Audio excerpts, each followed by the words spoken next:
Hey, what is up, mortals? It is Esberk VA here with a new video for you. Welcome to Part 8 of What If Izuku Had the 10 Rings. I just wanted to greet you guys by saying sit back and relax. You're in for a treat. And so, we begin. There was no smile on All Might's face as his truck puttered to a stop in front of the small boxing arena that he and Edshot had procured for their student. He wasn't surprised to see his colleague's own vehicle there as well. The stick of a man parked and got out, wincing and lightly grabbing the side of his torso where the creature, Nomu, had punctured his poorly healed and irritated injury. His time would be declining far more now. It had not been a good day. Nezu was now working himself to the bone to address the media and speak with the parents of the two dead students, young Asui and young Mineta. The former had been reduced to ash by the ringleader of the league, while the second was destroyed by Nomu after attempting to run. All Might shuddered at the thought of them. After all, they might have been spared if he had just let the other heroes do their jobs and had been at the USJ on time. Damn what-ifs and might-have-beens. A metal door creaked open. As Toshinori stepped inside, he heard two noises, a television and impacts on a punching bag. David Shield and Edshot were watching the airing preliminary information while checking in with various contacts. At the far side of the room, Izuku was holding a punching bag as Melissa Shield pummeled it. All Might may not have been the sharpest knife in the crayon box, but he could read body language pretty well. Even if he didn't, it would have been hard to miss the tension everyone was carrying. At a glance, each was different. Izuku was angry but containing it, and thinking. In this case, him thinking could be either very good or very bad. Melissa, on the other hand, had an air of determination contaminated by fear. But she was still training, determined to take on her uncle's responsibility, especially after this new incident. David and Edshot both carried a more informed anxiety. They were concerned. After all, they were privy to intricacies of hero society. A society which had just taken a major blow. The door thwumped behind Toshinori, drawing the attention of the four, who proceeded to crowd him in concern, checking if he was okay, which he assured them he was. He made the interaction quick, however, as he felt the need to talk to Izuku first and foremost. So he took the boy aside and brought him out a back door and behind the building. I know you weren't with them very long, but as you did make their acquaintance, my boy, I feel you should at least know who the two students were. Young Tsuyu Asui and Minoru Mineta. They were the victims of the villain's ringleader. Midoriya stayed silent. He didn't trust himself not to cry, even if he had only exchanged a couple of words with the two. Even if with the latter they were mostly to himself complaining about his pervy behavior. Take your time. Feel. This is something that happens in the industry you are trying to break into. I've had my own share of losses. He's right, kid. Edshot floated on a window ledge above the two, looking down at them. I've lost people too. So have the shields back inside, and every hero I know. You shouldn't have learned this so early, but you're in the thick of it. So, what are you going to do with it? Izuku was still for a moment, thinking about what Edshot had said. He knew there was only one thing he could think about doing. I'm going to end the League of Villains.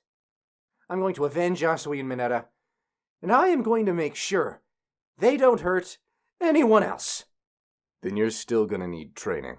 Get Melissa and pack up any of the smaller equipment like weights you think you'll need. It's time I talk to an old friend. Edshot, can you help him with that? Yes. Come on, Izuku. The two went back inside, leaving All Might standing alone in the small alley. He had some calls to make.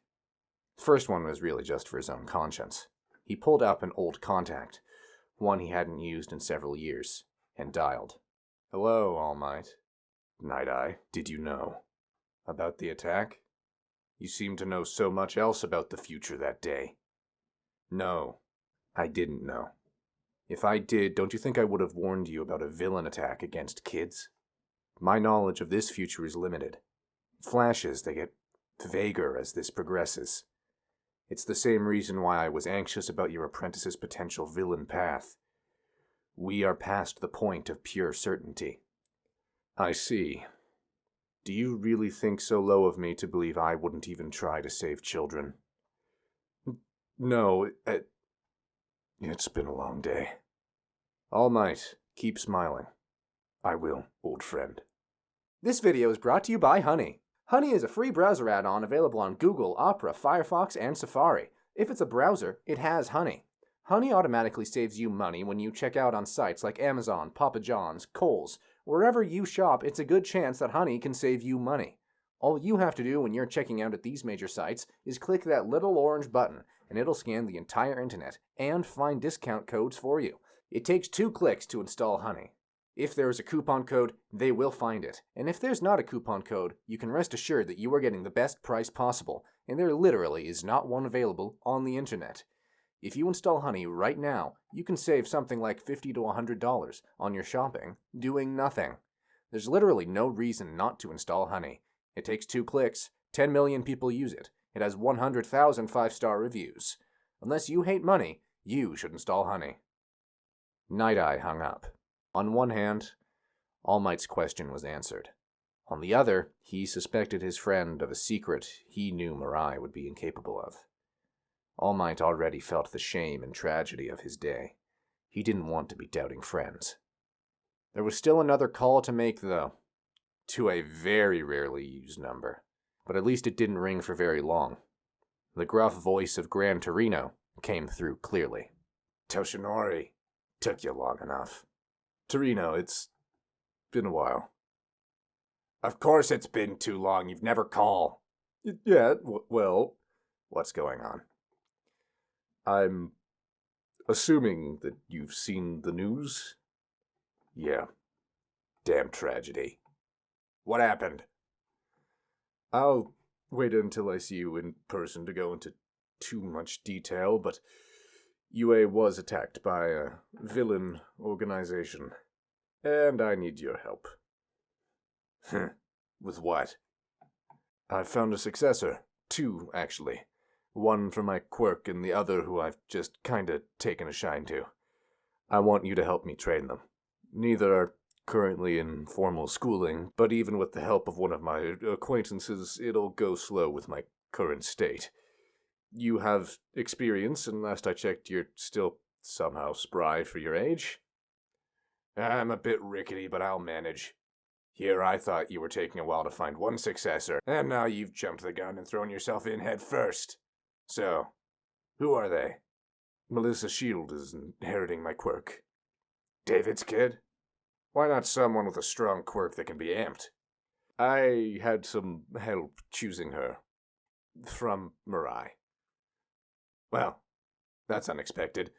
I thought you two weren't on especially good speaking terms.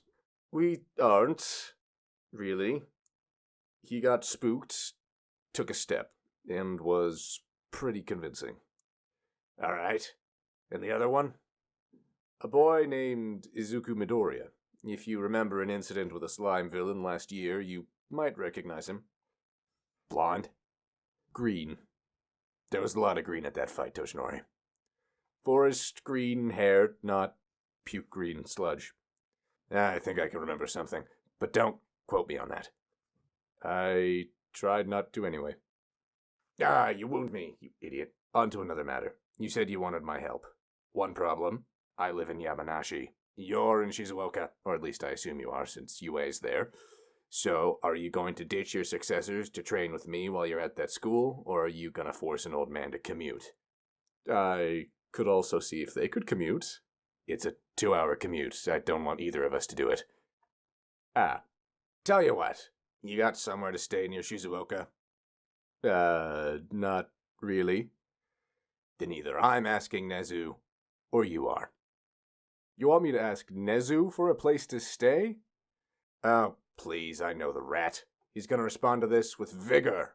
After he's done containing the press and dealing with the backlash, he's probably gonna try to institute the dorm system to help beef up security. How do you know about that?